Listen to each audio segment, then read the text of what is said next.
ನಮಸ್ಕಾರ ಆತ್ಮೀಯ ವೀಕ್ಷಕರೇ. ರಾತ್ರಿ ಸಮಯದಲ್ಲಿ ಈ ವಿಡಿಯೋ ನಿಮಗೆ ಸಿಕ್ಕಿದೆ ಅಂತ ಹೇಳಿದ್ರೆ, ನೀವು ನಂಬಿದಂತಹ ದೇವರು ನಿಮಗೊಂದು ವಿಷಯವನ್ನು ನೆನಪಿಸ್ತಾ ಇದ್ದಾರೆ. ಆ ವಿಷಯ ಏನಿರಬಹುದು, ನಿಮಗೆ ಯಾವ ವಿಷಯದ ಮೇಲೆ ನೀವು ನಂಬಿರುವಂತಹ ದೇವರು ನಿಮಗೆ ಸಂದೇಶವನ್ನು ಕೊಡ್ತಾ ಇದ್ದಾರೆ ಅನ್ನೋದನ್ನು ಈ ವಿಡಿಯೋದಲ್ಲಿ ತಿಳ್ಕೊಳ್ಳೋಣ. ಮೊದಲನೇದಾಗಿ, ರಾತ್ರಿ ಅನ್ನುವಂಥದ್ದು ಏನಿದೆ ಅಂತ ಹೇಳಿದ್ರೆ ಕೇವಲ ಕತ್ತಲೆಯ ಸಮಯ, ಮಲ್ಕೊಳ್ಳೋ ಸಮಯ ಅನ್ನುವಂಥದ್ದಲ್ಲ. ಅನೇಕ ಜನರಿಗೆ ಈ ಒಂದು ರಾತ್ರಿ ಸಮಯ ಅನ್ನುವಂಥದ್ದು ಅವರ ಆತ್ಮಾವಲೋಕನೆ ಮಾಡುವಂತಹ ಸಮಯ ಆಗಿರುತ್ತೆ. ದಿನ ಇಡೀ ಕೆಲಸ, ಜವಾಬ್ದಾರಿ, ಓಡಾಟ ಇದರಲ್ಲೇ ಅವ್ರ ಜೀವನವನ್ನು ಅವರೇ ಮರ್ತು ಹೋಗಿರ್ತಾರೆ. ಆ ಮರ್ತು ಹೋದಂತಹ ಗಳಿಗೆ ಮತ್ತೆ ನೆನ್ಪು ಮಾಡ್ಬೇಕಂತ ಹೇಳಿದ್ರೆ ರಾತ್ರಿ ಬರಬೇಕಾಗತ್ತೆ. ಆ ರಾತ್ರಿಯ ಆಲೋಚನೆಗಳು ಹೇಗೆ ಅಂತ ಹೇಳಿದ್ರೆ, ಮತ್ತೆ ಮತ್ತೆ ನಿಮ್ಮ ಮನಸ್ಸಿನ ಬಾಗಿಲನ್ನು ತಟ್ಟಬೇಕು. ಆ ರೀತಿಯಾದಂಥ ಆಲೋಚನೆಗಳನ್ನು ಕೆಲವೊಬ್ರು ಮಾಡ್ತಾ ಇರ್ತೀರ. ಹಾಗೆಯೇ ಇಲ್ಲಿ ಕೆಲವೊಬ್ಬರು ನೀವು ಮಾಡ್ತಾ ಇರುವಂತಹ ಸಣ್ಣ ತಪ್ಪು ಏನು ಅಂತ ಹೇಳಿದ್ರೆ, ನಿಮ್ಮ ಮನಸ್ಸಲ್ಲೂ ಈಗ ಯಾವುದೋ ಒಂದು ವಿಷಯದ ಬಗ್ಗೆ ಪ್ರಶ್ನೆ ನಡೀತಾ ಇದೆ. ನನ್ನ ಜೀವನದಲ್ಲಿ ಮುಂದೆ ಏನಾಗಬಹುದು, ಮುಂದೆ ಏನಾಗತ್ತೆ, ನಾನು ಮಾಡ್ತಿರುವಂತಹ ಪ್ರಯತ್ನಕ್ಕೆ ಫಲ ಸಿಗ್ತಾ ಇಲ್ವಲ್ಲ, ಯಾವಾಗ ಸಿಗತ್ತೆ, ನಾನು ತಗೊಂಡಿರುವಂತಹ ನಿರ್ಧಾರ ಸರಿ ಇದೆಯಾ, ನಾನೀಗೇನು ನಿರ್ಧಾರ ಮಾಡ್ತಾ ಇದ್ದೀನಿ ಅದು ಸರಿ ಇದೆಯೋ ಇಲ್ವೋ, ಈ ಎಲ್ಲ ಪ್ರಶ್ನೆಗಳು ನಿಮ್ಮ ಮನಸ್ಸಲ್ಲಿ ಬಂದು ಹೋಗ್ತಾ ಇದೆ. ಈ ವಿಡಿಯೋ ನೋಡೋಕ್ಕೂ ಮುಂಚೆನೂ ಈ ವಿಷಯದ ಬಗ್ಗೆ ನೀವು ಯೋಚನೆ ಮಾಡಿದ್ದೀರಾ. ಒಬ್ಬರೇ ಕೂತ್ಕೊಂಡು ಯೋಚನೆ ಮಾಡಿರುವಂತಹ ಒಂದು ಎನರ್ಜಿ ಕೂಡ ಇದೆ ಇಲ್ಲಿ.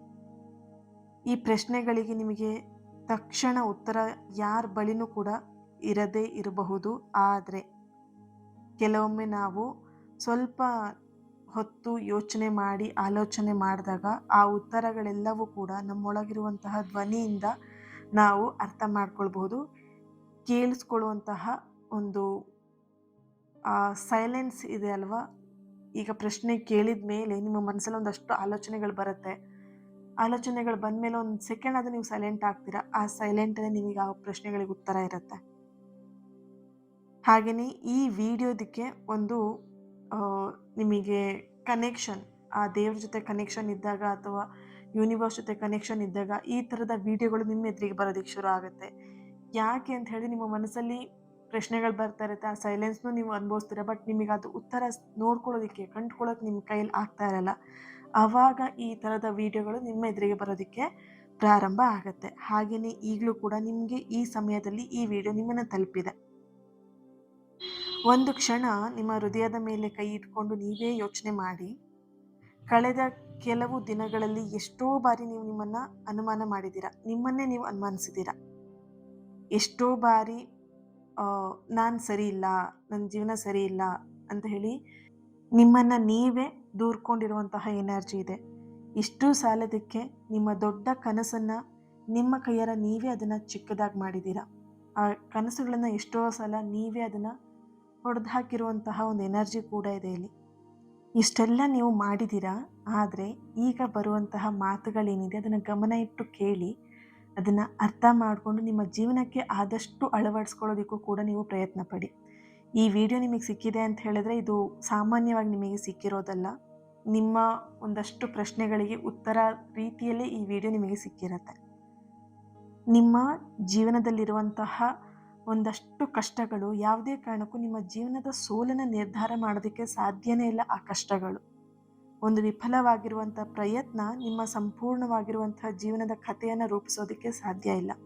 ಹಾಗೆಯೇ ಒಬ್ಬ ವ್ಯಕ್ತಿಯ ಅಭಿಪ್ರಾಯ ಕೂಡ ನಿಮ್ಮ ನಿಜವಾಗಿರುವಂತಹ ವ್ಯಾಲ್ಯೂನ ಕಡಿಮೆ ಮಾಡೋದಕ್ಕೆ ಸಾಧ್ಯ ಇಲ್ಲ. ಈ 3 ಮಾತನ್ನು ಕರೆಕ್ಟಾಗಿ ನೆನ್ಪಿಟ್ಕೊಳ್ಳಿ. ನೀವಿನ್ನೂ ಕೂಡ ನಿಮ್ಮ ಜೀವನದಲ್ಲಿ ಪ್ರಯಾಣ ಮಾಡೋದಕ್ಕೆ ಬೇಕಾದಷ್ಟು ಅವಕಾಶಗಳಿದೆ, ಬೇಕಾದಷ್ಟು ದಾರಿಗಳು ಕೂಡ ಇದೆ. ನೀವಿನ್ನೂ ಕೂಡ ನಿಮ್ಮ ಜೀವನದಲ್ಲಿ ಪ್ರಯಾಣ ಮಾಡಬೇಕು. ನೀವು ಇಲ್ಲಿಗೆ ನನ್ನ ಕತೆ ಮುಗಿದು ಹೋಯಿತು ಅಂತ ನೀವು ಅಂದ್ಕೊಂಡ್ರೆ, ನೀವು ನಂಬಿರೋಂಥ ದೇವರು ನಿನ್ನ ಕತೆ ಮುಗಿದಿಲ್ಲ, ಇವತ್ತಿಂದ ಪ್ರಾರಂಭ ಅಂತ ಹೇಳ್ತಾ ಇದ್ದಾರೆ ಇಲ್ಲಿ. ಬಹುಶಃ ಇತ್ತೀಚಿನ ದಿನದಲ್ಲಿ ನಿಮ್ಮ ಮನಸ್ಸು ತುಂಬ ಕುಗ್ಗೋಗಿದ್ದೀರಾ, ದಣಿದಿದ್ದೀರಾ. ಹೊರಗಡೆ ಎಲ್ಲ ಚೆನ್ನಾಗಿದೆ ಅಂತ ಹೇಳ್ಬಿಟ್ಟು ಜನರುಗಳ ಜೊತೆಗೆ ನಗಾಡ್ಕೊಂಡು ಖುಷಿಯಿಂದ ನಗಾಡ್ಕೊಂಡಿದ್ದೀರಾ. ಆದರೆ ನಿಮ್ಮ ಮನಸ್ಸಿನ ಒಳಗಡೆ ಮಾತ್ರ ಸಾವಿರಾರು ಪ್ರಶ್ನೆನ, ಸಾವಿರಾರು ನೋವನ್ನ ಹೊತ್ಕೊಂಡು ತಿರುಗಾಡ್ತಾ ಇದ್ದೀರಾ. ಯಾರಿಗೂ ಹೇಳಲಾಗದಿರುವಂತಹ ನೋವು ನಿಮ್ಮ ಮನಸ್ಸಲ್ಲಿ ಇರಬಹುದು ಈ ಕ್ಷಣ. ಯಾರಿಗೂ ಅರ್ಥನೂ ಆಗೋದಿಲ್ಲ ನಿಮ್ಮ ಮೌನ ಕೂಡ. ನೋಡಿದವ್ರು ಅನ್ಕೊಳ್ತಾರೆ, ಈ ಹುಡುಗ ಇರೋದೇ ಈ ರೀತಿ ಅಂತ ಹೇಳ್ಬಿಟ್ಟು. ನಿಮ್ಮ ಮೌನ ಕೂಡ ಯಾರಿಗೂ ಅರ್ಥ ಆಗದಿರೋ ರೀತಿಯಲ್ಲಿ ನೀವು ಜೀವನವನ್ನು ಮಾಡ್ತಾ ಇದ್ದೀರಾ. ಅಂತಹ ಸಮಯದಲ್ಲಿ ಮೊದಲಿಗೆ ನೆನಪಿಸಿಕೊಳ್ಬೇಕಾದಂತಹ ಒಂದೇ ಒಂದು ವಿಷಯ ಏನು ಅಂತ ಹೇಳಿದ್ರೆ, ನೀವು ನಂಬಿರುವಂತಹ ದೇವರು, ಆ ದೇವರ ಶಕ್ತಿ. ಯಾವುದೇ ಕಾರಣಕ್ಕೂ ನಿಮ್ಮ ಸುತ್ತಮುತ್ತ ಇದ್ದಂತಹ ಜನ ಅಥವಾ ನಿಮಗೆ ನಂಬಿಕೆ ಕೊಟ್ಟು ಇದ್ದಂತಹ ಜನ ನಿಮ್ಮ ಕೈ ಬಿಟ್ಟು ಹೋಗ್ಬೋದು. ಎಲ್ಲೋ ಕಾಣದೇ ಇರುವಂತಹ ದೇವರ ಶಕ್ತಿ ನಿಮ್ಮನ್ನು ಯಾವುದೇ ಕಾರಣಕ್ಕೂ ಕೈ ಬಿಡೋದಕ್ಕೆ ಸಾಧ್ಯನೇ ಇಲ್ಲ. ನೀವು ಮರೆತರೂ ಕೂಡ ನೀವು ನಂಬಿರೋ ದೇವರು ನಿಮ್ಮನ್ನು ಮರೆಯೋದಿಲ್ಲ. ಈ ಮಾತನ್ನ ಕರೆಕ್ಟಾಗಿ ನೆನ್ಪಿಟ್ಕೊಳ್ಳಿ. ಹಾಗೆಯೇ ಯಾವುದೇ ರಾತ್ರಿ ಎಷ್ಟೇ ದೊಡ್ಡದಾಗಿ ಉದ್ದವಾಗಿದ್ರೂ ಕೂಡ ಬೆಳಿಗ್ಗೆ ಆಗೋದನ್ನು ಯಾರು ಕೂಡ ತಡೆಯೋದಕ್ಕೆ ಸಾಧ್ಯ ಇಲ್ಲ ಅಲ್ವಾ? ಈ ಮಾತನ್ನು ಪ್ರತಿಯೊಬ್ಬರು ನಂಬ್ತೀರಾ ಅಲ್ವಾ? ಇದು ನಿಜವಾಗಿರುವಂತಹ ಮಾತಲ್ವಾ? ಹಾಗೇನೇ ಇಲ್ಲಿ ನಿಮ್ಮ ಜೀವನದಲ್ಲಿ ಎಷ್ಟೇ ಕಷ್ಟದ ಸಮಯ ಬಂದರೂ ಕೂಡ ಅದು ಶಾಶ್ವತವಾಗಿ ಉಳಿಯೋದಿಲ್ಲ. ಇಂದು ನಿಮ್ಮ ಮುಂದೆ 2 ದಾರಿಗಳಿದೆ ಇಲ್ಲಿ. ಒಂದು ಭಯವನ್ನ ಹಿಡ್ಕೊಂಡು ಮುಂದೆ ಸಾಗುವಂಥದ್ದು, ಇನ್ನೊಂದು ನಂಬಿಕೆಯನ್ನು ಹಿಡ್ಕೊಂಡು ನಿಧಾನವಾಗಿ ಮುಂದುವರಿಯೋದು. ಈ 2ರಲ್ಲಿ ಯಾವ ದಾರಿನ ನೀವು ಆಯ್ಕೆ ಮಾಡ್ಕೊಳ್ತೀರಾ ಅದು ನಿಮಗೆ ಬಿಟ್ಟಂತಹ ವಿಷಯ ಆಗಿರುತ್ತೆ. ಯಾವ ದಾರಿಯನ್ನು ಆರಿಸಬೇಕು ಎನ್ನುವಂತಹ ನಿರ್ಧಾರ ನಿಮ್ಮ ಕೈಯಲ್ಲಿದೆ. ಈ 2ರಲ್ಲಿ ಯಾವ ದಾರಿನ ಆಯ್ಕೆ ಮಾಡಿಕೊಂಡು ನಿಮ್ಮ ಜೀವನದಲ್ಲಿ ಮುಂದುವರಿತೀರಾ ಇವತ್ತೇ ನಿರ್ಧಾರ ಮಾಡಿ. ಈ ಕ್ಷಣದಲ್ಲಿ ನಿಮ್ಮೊಳಗಿರುವಂತಹ ನಿಮ್ಮ ಒಳ ಮನಸ್ಸು ಹೇಳುವಂಥ ಮಾತನ್ನು ನೀವಿಲ್ಲಿ ಕೇಳಿಸ್ಕೊಳ್ಳಿ. ಹಾಗೇನೆ ನೀವಿನ್ನೂ ಕೂಡ ಸೋತಿಲ್ಲ, ಇದನ್ನು ಅರ್ಥ ಮಾಡ್ಕೊಳ್ಳಿ, ಸರಿನಾ? ನಿಮ್ಮ ಪ್ರಯಾಣದಲ್ಲಿ ಯಾವಾಗಲೂ ಕೂಡ ನಿಮ್ಮ ಜೊತೆಯಾಗಿ ನೀವು ನಂಬಿರುವಂತಹ ಭಗವಂತ, ಆ ದೇವರು ನಿಮ್ಮ ಜೊತೆಯಾಗಿ ಇದ್ದಾರೆ.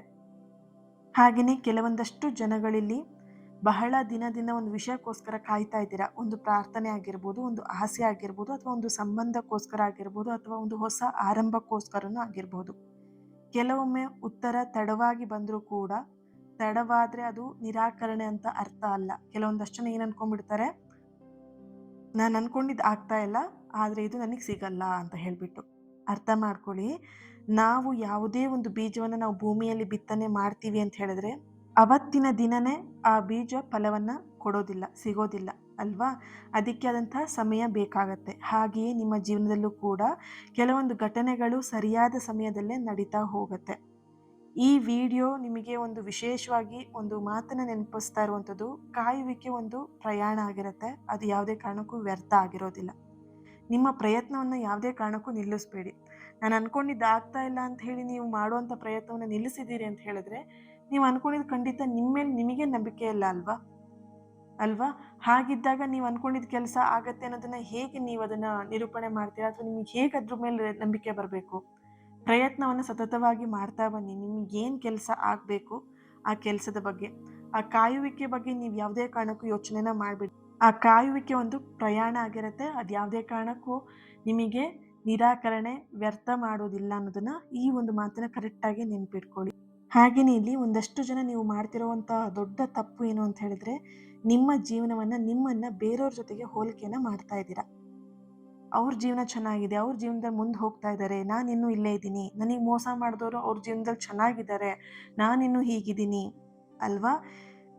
ನನ್ನ ಜೀವನ ಯಾಕೆ ಈ ಥರ ನಿಂತು ಹೋಗಿದೆ ಅಂತ ಇಲ್ಲಿ ಯೋಚನೆ ಮಾಡ್ತಾ ಇದ್ದೀರಾ.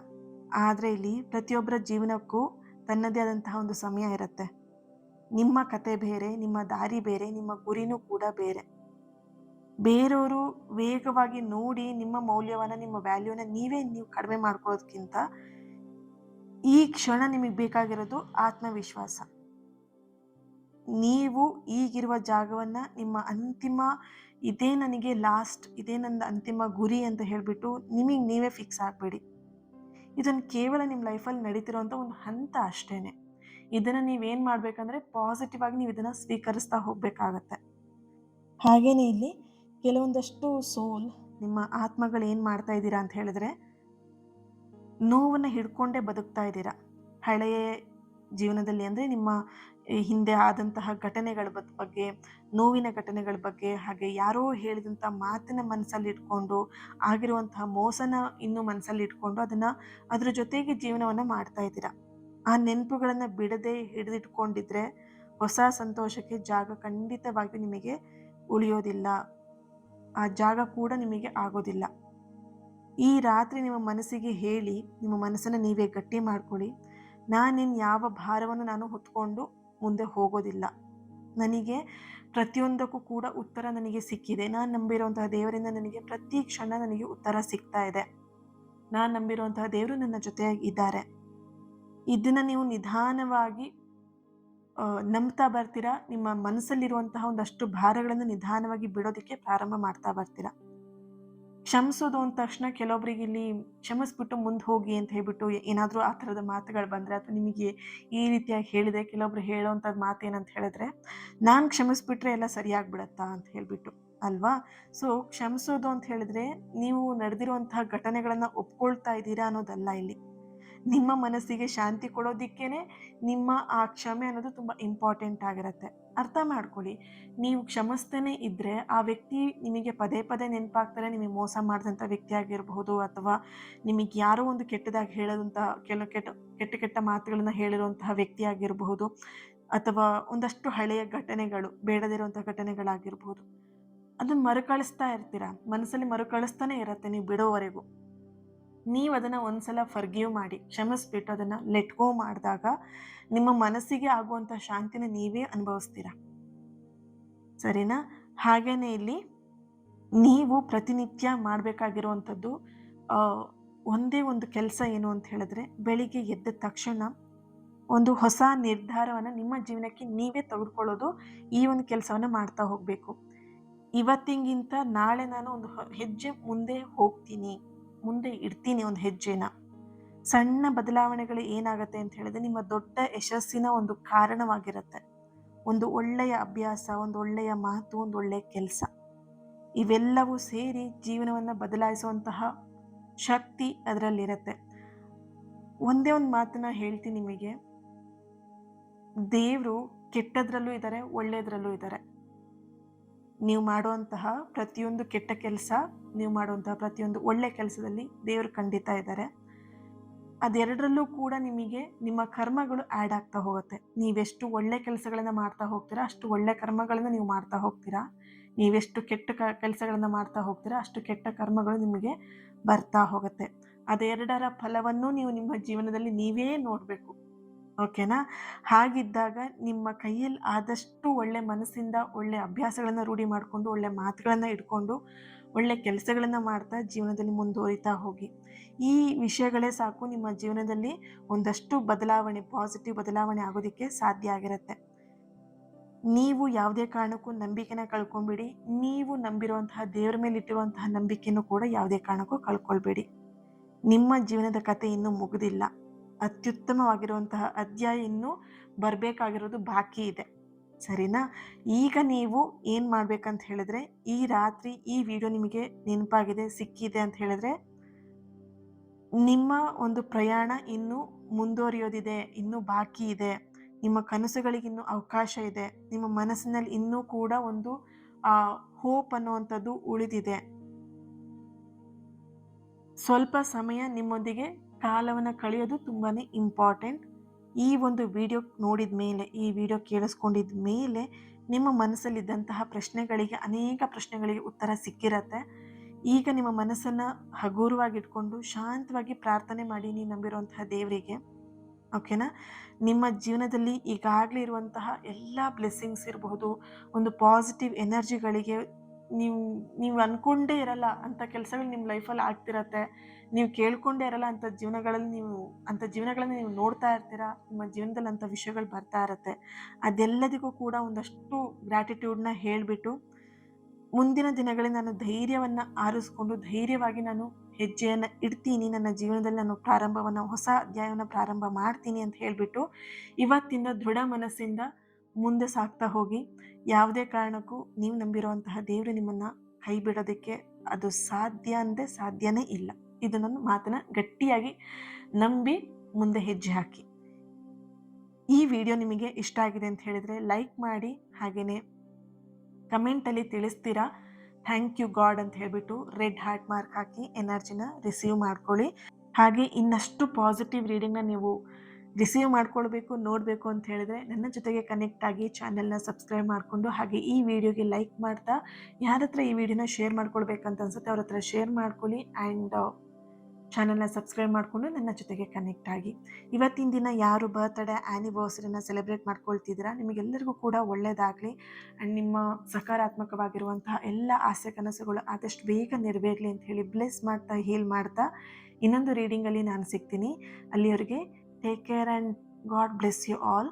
ಹಾಗೆ ನೆಕ್ಸ್ಟ್ ನಿಮಗೆ 19ನೇ ತಾರೀಕು ಜುಲೈ 19ನೇ ತಾರೀಕು ಮನಿ ಬೌಲ್ ರಿಚುವಲ್ ನಡೀತಾ ಇದೆ. ಯಾರು ಜಾಯಿನ್ ಆಗಬೇಕಂತ ಇದ್ದೀರಾ ಆದಷ್ಟು ಬೇಗ ಜಾಯಿನ್ ಆಗಿ. ಈ ಒಂದು ಮನಿ ಬೌಲ್ ರಿಚುವಲ್ ನಿಮ್ಮ ಒಂದು ಮನಿನ ಅಟ್ರಾಕ್ಟ್ ಮಾಡೋದು ಒಂದು ವಿಷಯ ಆಗಿದ್ರೆ, ನಿಮ್ಮ ಗುರಿಗಳನ್ನು ಅಚೀವ್ ಮಾಡೋದಕ್ಕೆ ಈ ಒಂದು ಮನಿ ಬೌಲ್ ತುಂಬಾ ಪವರ್ಫುಲ್ ಆಗಿರುತ್ತೆ. ಇದರ ಜೊತೆಯಲ್ಲಿ ಬೋನಸ್ ಆಗಿ ನಿಮಗೆ ಒಂದು ಮನಿ ಬ್ಲಾಕೇಜಸ್ ರಿಮೂವ್ ಮಾಡುವಂತಹ ಒಂದು ಮೆಡಿಟೇಷನ್ ಕೂಡ ಇರುತ್ತೆ. ಸೊ ಯಾರು ಜಾಯಿನ್ ಆಗಬೇಕು, ನಿಮ್ಮ ಮನಿ ಬ್ಲಾಕೇಜಸ್ನ ರಿಮೂವ್ ಮಾಡ್ಕೊಳ್ಬೇಕಂತ ಯಾರೆಲ್ಲ ಇದ್ದೀರಾ ಖಂಡಿತವಾಗಿಯೂ ನೀವು ಜಾಯಿನ್ ಆಗಬಹುದು. ಸ್ಕ್ರೀನ್ ಮೇಲೆ ಕಾಣ್ತಿರುವಂತಹ ನಂಬರ್ಗೆ ವಾಟ್ಸಪ್ ಮಾಡಿ ನೀವು ಕ್ಲಾಸಿಗೆ ಜಾಯಿನ್ ಆಗಬಹುದು.